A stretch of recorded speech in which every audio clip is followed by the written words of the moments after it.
Right now, you are comfortable. The room is the perfect temperature. Food is a few taps away. Nothing is chasing you. Nothing hurts. By almost every measure your ancestors would have understood, you have already won the only game that ever mattered. So why is there a low, restless hum of dissatisfaction underneath it all? You tell yourself you just need more rest, more ease, a little more comfort, and then you will finally feel whole. But the real answer is far stranger. The comfort you are chasing may be the very thing quietly hollowing you out. The soft chair, the endless scroll, the climate-controlled, friction-free, always pleasant life you have worked so hard to build. What if your mind was never designed to live inside it? What if comfort, in large enough doses, is a slow kind of misery? Let me show you how strange this gets. Start with a simple experiment. In 2014, a psychologist named Timothy Wilson ran a study so odd it sounds made up. He put people alone in a bare room. No phone, no book, nothing to do.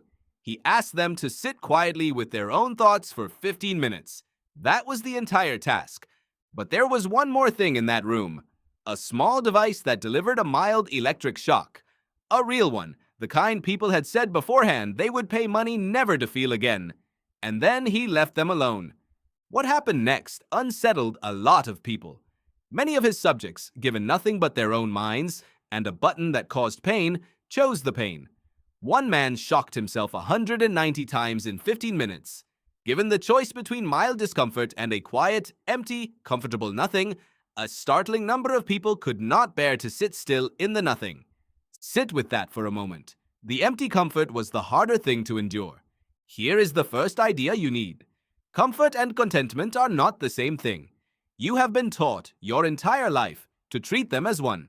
Reduce the friction, remove the struggle, smooth out the day until nothing rubs. And yet the smoother it gets, the louder that hum seems to grow. Why? Part of the answer is a quirk of your brain that scientists call hedonic adaptation. In plain terms, it means this. You get used to good things astonishingly fast. In 1978, a psychologist named Philip Brickman studied two groups most of us would place at opposite ends of human happiness.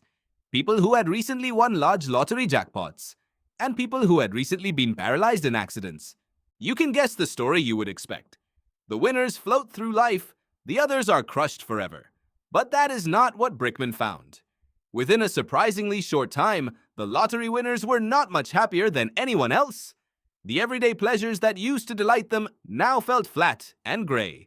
And the people who had been paralyzed had, against all expectation, recovered far more of their happiness than anyone would have predicted. Your mind treats almost every new comfort the same way. It thrills you briefly, then it becomes your new normal, then it becomes invisible, and then you need a little more just to feel the same. This is the trap. You are on a kind of treadmill, running toward a comfort that keeps turning into baseline beneath your feet. The first sip is wonderful. The 10th is nothing. So you reach for more, faster, smoother, easier, and the hum never goes away because you are feeding the wrong hunger. So what is the right hunger? A psychologist named Mihaly Csikszentmihalyi spent decades trying to answer that. He gave people electronic pagers and buzzed them at random moments throughout their days, asking them to write down exactly what they were doing and how they felt. He gathered tens of thousands of these tiny snapshots of real human life, and he found something that should change how you plan your weekends. People were not at their happiest while relaxing on the couch. They were not most fulfilled during easy, passive leisure. They felt best in a state he named flow, fully absorbed in something difficult enough to demand everything they had, but just possible enough to keep them reaching. A hard climb, a piece of music at the very edge of their skill. Deep work that made the hours disappear. Comfort, it turns out, is not where meaning lives. Meaning lives at the edge of your ability, in the place where things are a little too hard. The couch feels good. The climb feels like something more. Now here is the part that reframes everything. You are not broken when comfort fails to satisfy you. You are working exactly as designed for a world that no longer exists. For almost the entire span of human existence, comfort was not the background of life. It was a brief, hard-won reward. Warmth meant you had gathered the wood. A full stomach meant the hunt had gone well. Rest meant you had earned it. Discomfort, The cold and the hunger and the effort and the risk was not an enemy to be deleted. It was the water your ancestors swam in every single day. Your brain and your body were shaped across millions of years by that constant low-grade challenge. The biologist Daniel Lieberman has spent his career studying how the human body was built to move, to strain, to work for what it needs. We did not evolve to sit in a chair at a perfect 72 degrees.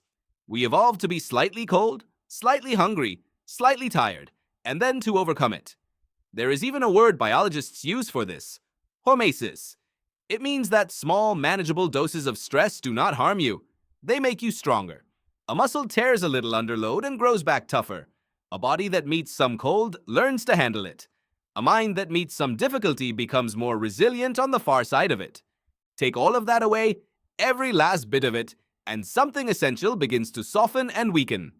This needs a careful caveat, because it is easy to get badly wrong.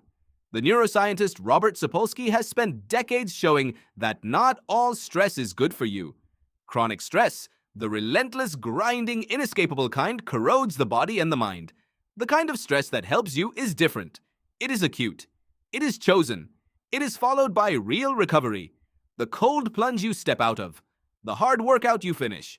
The frightening conversation you survive. Brief difficulty, met on purpose, and then release. So the goal was never to make yourself suffer. The goal is to stop fleeing from every small hardship as if it were a threat.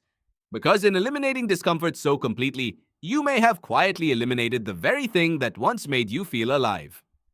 Now look at the life you have actually built. You can move through an entire day without being cold, or hungry, or bored, or truly tired, or even slightly inconvenienced. You wake in a warm bed. You eat without hunting. You travel without walking.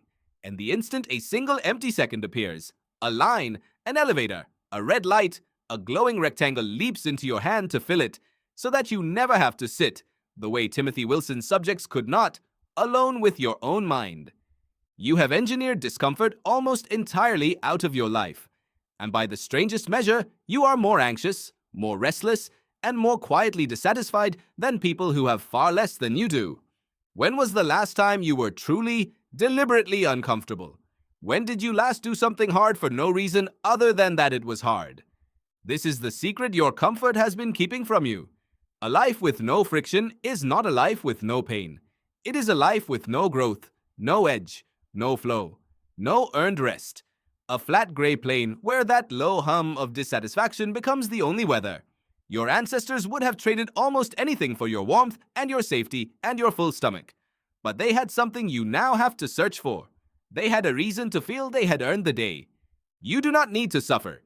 You need to choose, on purpose, a little of the difficulty your entire world is built to spare you. Take the cold shower. Walk the long way.